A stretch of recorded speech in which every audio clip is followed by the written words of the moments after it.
Harmulatsari NIM Akhir 28 sebagai moderator. Di sini ada Fadila Hairunisa NIM 8 sebagai presentator, dan juga di ujung sana ada Salsa Deryavita NIM 32 sebagai notulensi.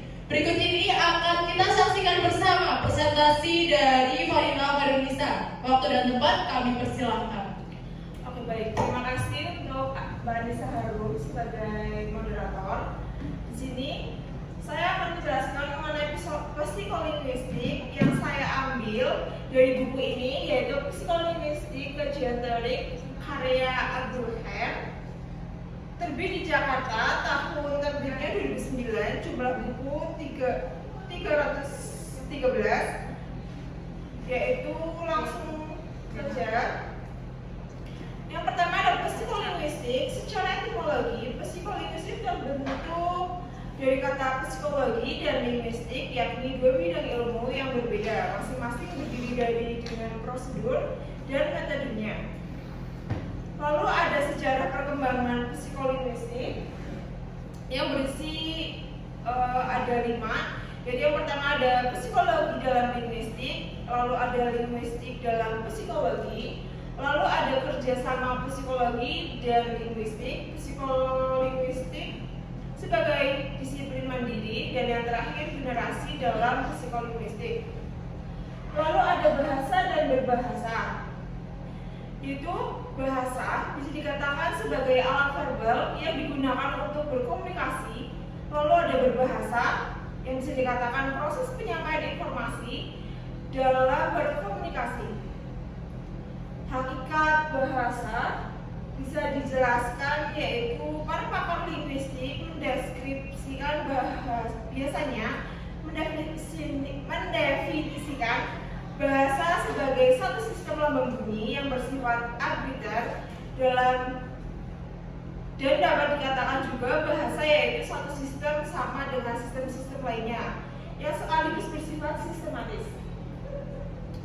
Lalu ada asal-usul bahasa menurut pakar. Yang pertama ada dari F.B.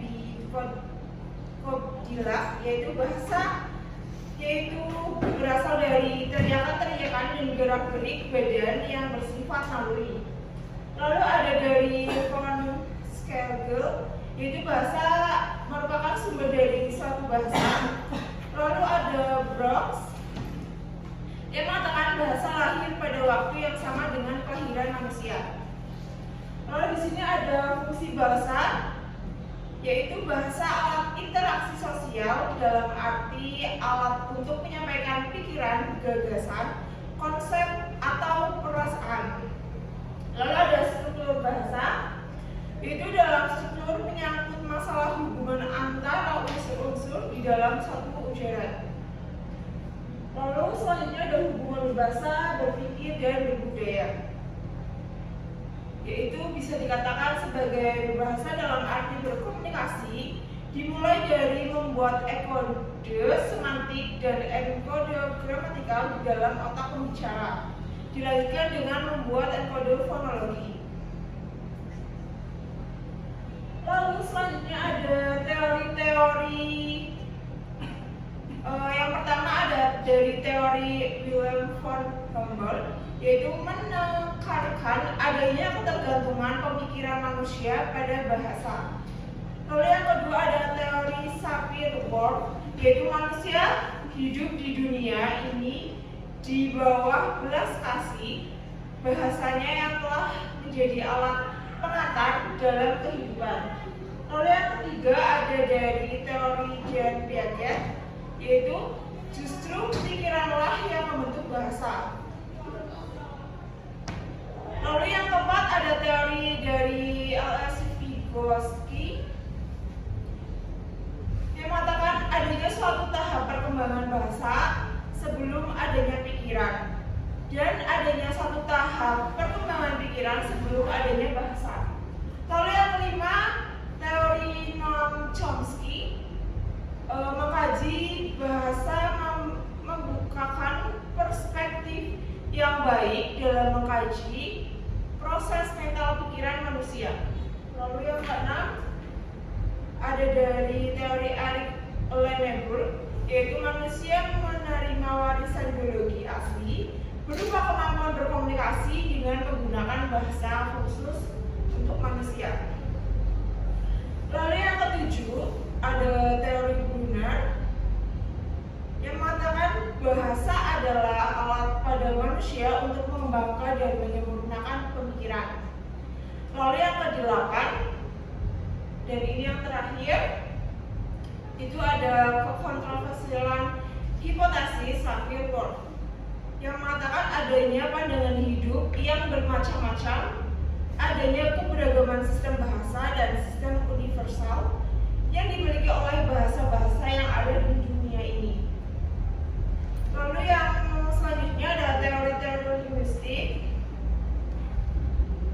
Ada 4 aliran, yaitu yang pertama yang dikemukakan oleh Ferdinand de Saussure yang menganut paham psikologi kognitif, behavioristik, dan pragmatik.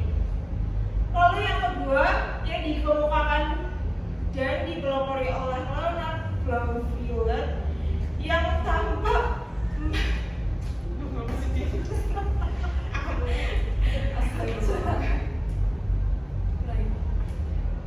Lalu yang kedua yang dikemukakan dan dipelopori oleh Leonard yang tampak menganut psikologi behavioristik.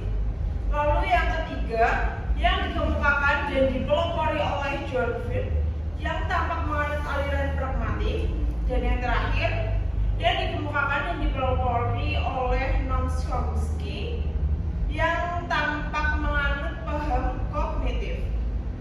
Lalu selanjutnya ada teori pembelajaran dalam psikologi, yaitu secara umum pembelajaran dapat diartikan sebagai suatu proses pemberian latihan atau pengalaman terhadap seseorang atau sekelompok orang agar terjadi perubahan tingkah laku yang relatif terhadap orang, dan dapat dilakukan juga pada suatu lembaga formal terstruktur. Maka pembelajaran ini dapat disebut sebagai suatu proses pembiasaan yang dilakukan untuk memperoleh suatu pola tingkah laku yang baru. Lalu teori-teori stimulus respons dapat disebut teori stimulus respons karena teori ini didasarkan dengan bahwa perilaku itu termasuk perilaku berbahasa, bermula dengan adanya stimulus atau rangsangan atau aksi yang segera menimbulkan respon reaksi atau gerakan balas. Oke. Baik, terima kasih presentasi dari saya. Bila ada salah kata mohon dimaafkan. Wassalamualaikum warahmatullahi wabarakatuh, dan saya kembalikan kepada moderator. Bagaimana teman-teman presentasi dari Fadila? Memuaskan? Nah, saya di sini akan memberikan waktu kepada teman-teman sekalian. Barangkali ada yang ingin bertanya dapat mengacungkan jari terlebih dahulu lalu maju ke depan. Baik, Mbak Kofi masih disilakan maju ke depan.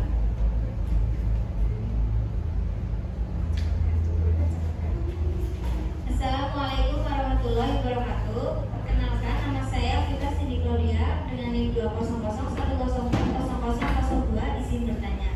Dalam psikolinguistik disebutkan mengenai bahasa dan berbahasa, bahwa bahasa itu satu sistem. Apakah bisa dijelaskan apa yang dimaksud dengan bahasa itu satu sistem? Terima kasih. Baik, terima kasih Mbak Cindy atas pertanyaannya. Saya serahkan kepada presentator untuk menjawab pertanyaan dari Mbak Cindy. Silakan.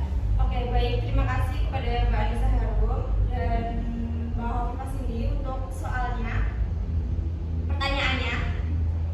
Oke, jadi saya akan menjawab.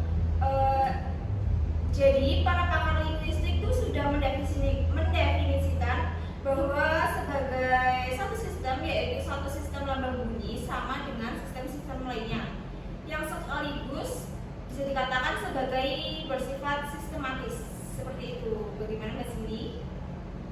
Ya, sudah. Sudah? Tidak ada yang ingin bertanya lagi? Tidak. Jika demikian, maka berakhirlah sudah presentasi dari kelompok kami. Terima kasih atas perhatiannya. Saya ucapkan terima kasih dan sampai jumpa. Wassalamualaikum warahmatullahi wabarakatuh. Waalaikumsalam. Sama-sama.